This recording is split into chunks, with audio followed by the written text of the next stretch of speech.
안녕하십니까. 유니TV 한반도는 지금의 김하늘입니다. 오늘은 정세분석 총괄과 임혜지 사무관을 모시고 한 주간 한반도 동향을 알아보겠습니다. 사무관님 안녕하세요. 안녕하세요. 네, 사무관님 지난 일요일 북한에서 선거가 있었죠. 최고인민회의 대의원을 선출하는 자리였는데요. 김정은이 선출이 됐다고요? 네, 지난 3월 9일 북한에서는 최고인민회의 대의원 선거가 실시되었습니다. 말씀하신 대로 김정은은 지난 2월 3일에 제111호 백두산 선거구 선거자 대회에서 백두산 선거구 후보자로 추대되었는데요. 이후 북한 매체들은 김정은을 후보자로 추대한 것이 더없는 영광이라고 선전하면서 김정은의 백두 행군길을 따라 나서자고 강조해왔습니다. 선거 다음 날인 3월 10일 날 중앙선거위원회 보도는 제111호 백두산 선거구 최고인민회의 대의원 선거에서 100% 찬성 투표로 김정은이 선출되었다고 전했습니다. 김정은의 선출은 김정은을 단결 영도의 유일 중심으로 높이 모시고 일편단심 충직하게 받들어 나가려는 전체 인민군 장병과 인민들의 절대적인 지지와 다함없는 신뢰의 표시라고 보도가 되었습니다. 김정은도 이번 투표에 직접 참여한 것으로 전해졌잖아요. 당연히 자신이 후보자로 등록된 선거구에서 투표를 했겠죠? 아닙니다. 네. 아니군요. 네. 김정은은 제111호 백두산 선거구가 아닌 제105호, 제43호 분구 선거장인 김일성 정치대학에서 군 부대장 김광혁에게 투표를 했다고 북한 보도매체는 전했습니다. 최룡해, 김경욱, 황병서 그리고 김여정이 김정은을 수행했고요. 결국 김정은은 자신이 후보자로 등록된 선거구가 아닌 타 선거구에서 투표를 실시한 셈인데요. 김일성과 김정일도 과거에 그러했다고 합니다. 바로 직전 선거인 제12기 대의원 선거는 2009년에 있었는데 당시 김정일도 김일성 정치대학에서 투표를 했다고 하네요. 네, 그렇군요. 이 근본 김정은의 수행인물 중에 김여정이 포함이 됐어요. 참 눈에 띄는 일입니다. 네. 김여정은 김정은의 여동생이죠. 근본 선거에서 김정은의 수행인물로 실명이 최초로 언급됐습니다. 김여정은 2011년 12월 21일 김정일 장례 기간에 최초로 공식 식별되었고요. 이후 2012년 7월 능라인민유원지 준공식, 그리고 11월 제534 군부대 직속 김하중대 훈련장 시찰 등 그동안도 김정은의 현지 지도에 몇 차례 등장을 했지만요. 공식적으로 실명이 언급된 것은 이번이 처음이라고 할 수 있겠습니다. 네, 그 밖에 지난주 대내 행사는 없었습니까? 네, 지난 3월 8일은 특히 세계 여성의 날이었는데요. 당시 북한에서도 인민문화공전에서 세계 여성의 날 104주년을 기념하기 위한 중앙보고대회가 개최됐습니다. 연맹위원장 김정수는 김정은이 어머니 날을 제정한 것을 언급하면서 김정은의 영도를 받들어 조선 여성의 기계를 남김없이 떨치자고 주장했습니다. 그 밖에도 3월 3일부터 3월 7일까지 평양시 과학기술 축전 기간이었는데요.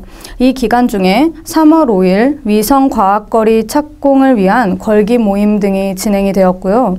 올해를 과학기술의 해로 빛내자 등의 표어 등이 강조가 됐습니다. 네, 지난주 북한 내부에서는 많은 일들이 있었네요. 그럼 지금부터는 이 대남 동향을 살펴보겠습니다. 일단 우리 정부의 남북 적십자 실무 접촉 제의를 북한이 거부했습니다. 네, 지난 3월 5일 우리 정부는 이산가족 상봉 정리화 등을 협의하기 위한 남북 적십자 실무 접촉을 3월 12일 평화의 집에서 가질 것을 북한에 제의를 했습니다. 북한은 다음 날인 3월 6일 이를 거부했고요. 북한은 적십자 실무 접촉을 가질 환경과 분위기가 조성되어 있지 못하다면서 현 남북관계로 보아 남북 적십자 간 협의로 해결될 성격의 문제가 아니라고 언급을 했습니다. 이에 대해 우리 정부는 3월 7일 북한의 거부에 유감을 표명했습니다. 특히 이산가족 문제는 정치 군사적 상황으로 중단되어서는 안 된다는 입장을 강조하면서 북한의 조속한 호응을 촉구했습니다. 네, 또 이 북한이 우리 청와대 국가안보실에 항의 통지문을 보내왔어요. 어떤 내용이었습니까? 네, 북한은 3월 5일 국방위 명의 통지문을 통해 우리 민간단체의 대북 전단 살포를 거론하면서 우리 측이 남북 간 합의를 위반하였다고 항의했습니다. 구체적으로는 기측 대통령이 중시하는 신뢰 조성, 험악한 사태가 벌어지기 전에 실제적인 대책을 취할 것을 촉구한다 등을 언급했는데요. 현재 그 남북관계의 국면을 해치지 않은 선에서 항의를 한 것으로 보입니다. 네, 그렇다면 우리 측은 이에 대해서 어떻게 대응을 했습니까? 네, 우리 정부는 3월 6일 우리 정부의 입장을 북측에 회신했습니다. 일단 우리 정부가 북한에 대한 비방 중상을 하고 있지 않음을 밝히면서 우리 국민들은 헌법에 의거한 표현과 집회 결사의 자유를 보장받고 있으며 이런 기본권적인 권리를 명확한 법적 근거 없이 제한할 수 없다는 점을 분명히 했습니다. 네, 그 밖에 또 북한 보도매체를 통한 특이 동향은 없었습니까? 네, 북한은 노동신문 등의 매체를 통해서 우리 민족끼리를 연일 강조하고 남북관계 개선 주장을 지속하고 있습니다. 금년 신년사에서부터 국방위 중대 제안, 공개서한의 실천적 조치 등을 계속 언급을 하면서 남북관계 개선을 위한 북측의 의지를 지속적으로 강조하고 있다고 볼 수 있겠습니다. 네, 또 북한이 이 최근 미사일 발사와 관련해 담화를 발표를 했지요. 이 담화가 어떤 내용인지 또 무슨 의미를 담고 있는지 설명해 주실까요?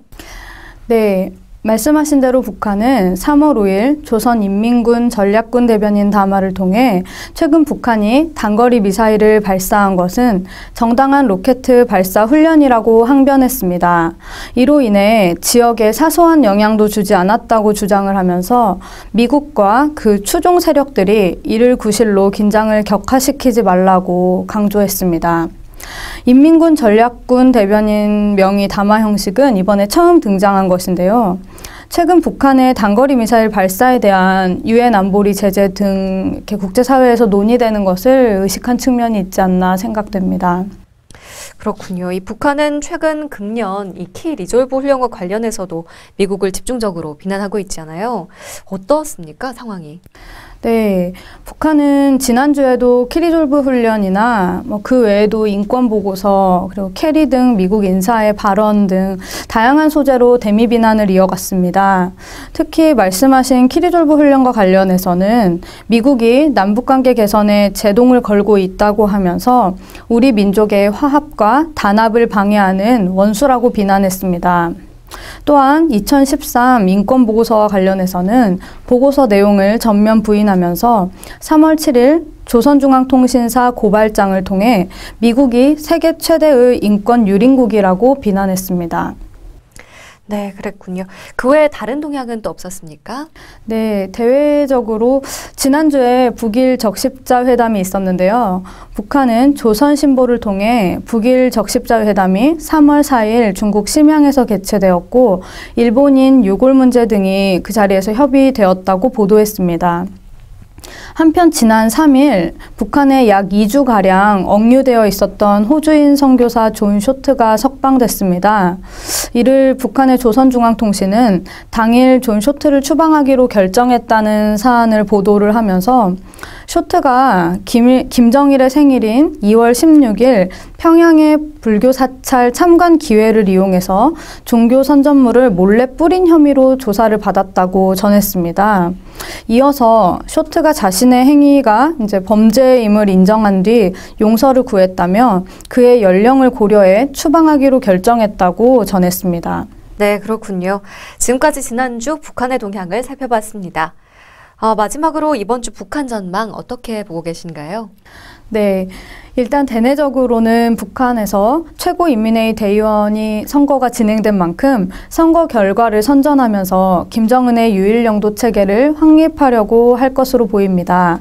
한편 최고인민회의 제13기 1차 회의 개최를 준비할 것으로 보입니다. 대남 측면에서는 키리졸브 훈련이 3월 6일 종료됨에 따라 남북관계 개선 분위기를 좀 점차 모색하지 않을까 생각이 되고요. 대외적으로는 진행 중인 한미 군사훈련이나 북한의 인권 보고서 등을 소재로 대미 비난을 지속할 것으로 보입니다. 네, 지금까지 한 주간의 북한 동향을 알아봤습니다. 정세분석국 임혜지 사무관께서 함께해 주셨습니다. 오늘 말씀 고맙습니다.